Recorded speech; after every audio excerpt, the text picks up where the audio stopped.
This is not a states' rights issue. This is a human right issue.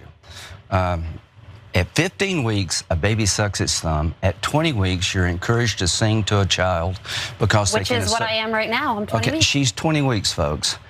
I don't care what California does on most things. I care here. I am not going to sit on the sidelines in Washington, D.C. and tell the pro-life community Washington is closed for business. Lindsey Graham is doubling down on his desire to ban abortion at 15 weeks nationally, saying there it is not a states' rights issue. And it turns out for him, that's kind of a recent evolution. Take a look at this video.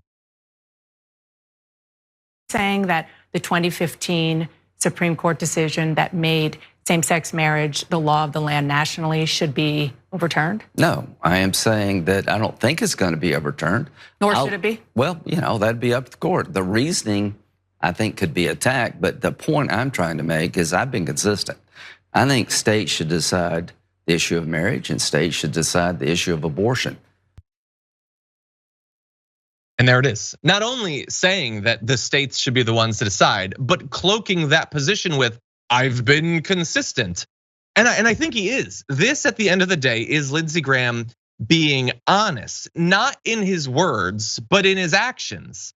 When the Supreme Court hadn't weighed in, he wanted it to be a states' rights thing. He wanted them to have the freedom to ban it, and he didn't want to scare off too many people who weren't as rabidly pro-life as he is. Now that it's banned at the federal level, screw that states' rights thing. I want it to be banned literally everywhere. I do not want the states to have the right to actually give people the right to control of their own body they've had their entire lives. And so, Nina, I get why the Republicans don't like him saying all this stuff. They all believe it, and they want to go way further than just banning it at 15 weeks. But it's really inconvenient to have this guy out on the news saying things that they all believe, but no, nobody actually likes.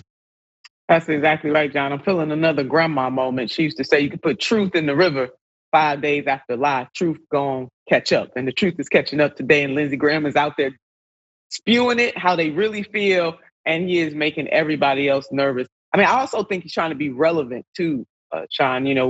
John, excuse me. We do have, he has a race in the great state, in his great state. And he's really trying to be relevant right now. And when he talks about a human rights issue, the child tax credit was a human rights issue. Where was he using his, all of his cachet on that?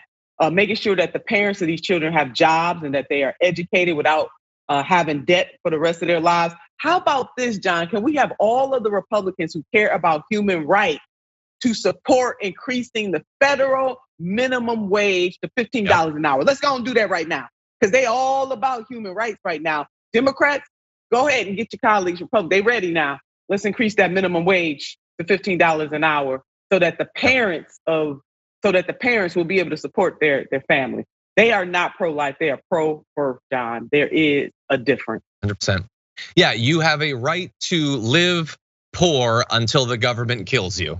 That's basically what they believe. That's it. They want a small government that is capable of taking your life if it suddenly gets the inclination to do so. Anyway, yes, I would like them to take that stance that you just suggested. One other thing I would like is a picture book for kids of all of the different sayings that you're throwing out here today, because I think that is important wisdom for the young, and I want to make that book now. Do we have any? Well, I know we have good illustrators in the audience, actually. Let's make that happen.